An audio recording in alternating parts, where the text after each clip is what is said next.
Steamboat kita berharga RM38 sahaja. Ini apa udang? Ni udang. Alright. Kita ambil ketam sikit. Standard ketam Ketam sikit. Pucuk sikit untuk rasa-rasa tahu ini sikit. wajib ada bang. Ni kita ada cikua.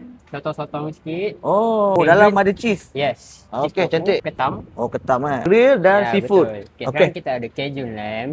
Keju lamb. Yeah. Ni mint lamb. Ya. Oh. Dia daging yang diperap secara macam kicap-kicap dan mint sikit. Yakiniku. Yes. Yakiniku ni kita main dengan macam sos Korea sikit. Oh, ni western. Cajun beef. Oh, boleh. Uish. Untuk ayam, kita ada 4 jenis. Okay. Kita ada lemongrass, spicy miso, Cajun chicken dan yakiniku chicken. Antara terbaik kita kat sini kita ada udang, besar-besar punya. Okay, udang standard mesti saya ambil bang. Udang Mesti. standard. Saya ambil karbon banyak sikit. Ketam boleh bang? Boleh. Ketam favorite bang. Boleh. Muscle sikit. Okey. Sikit. Mesti kena ambil bang. Sikit. Tak cukup tu bang. Tak cukup. Ambil cukup. lagi. Ambil lagi tambah lagi bang. Okey. Itu betul. Uish. Ni ramai orang minat ni. Ni mantau Ni mantau goreng bang. Jangan lupa kat dalam steamboat buttermilk clam. Yeah. Bang, ni apa buat apa ni?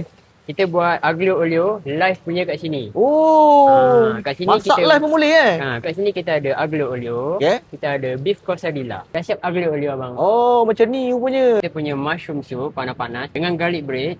Ush. Berselera bang tengok. Selera.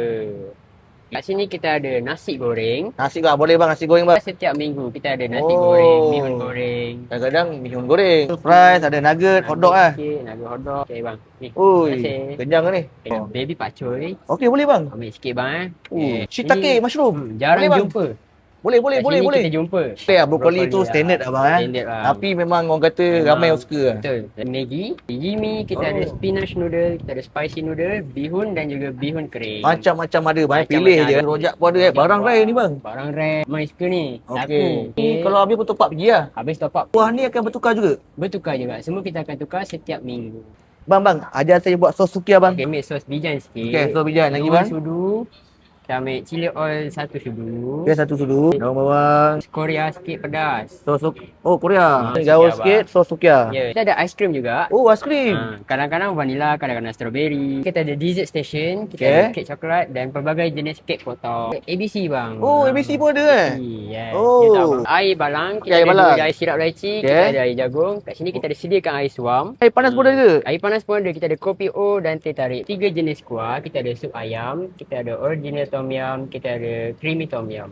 Yang Ini ni apa? antara top seller kita, creamy tom yum. Oh, harga macam mana bang kira? Okey, kat sini harga dewasa kita RM38. Oh. Untuk kanak-kanak RM20 sahaja. Bang, dengan kata kat sini ada promosi Okey bang, betul. Kat sini kita ada promosi weekday, iaitu weekday daripada pukul 3 hingga 7 petang.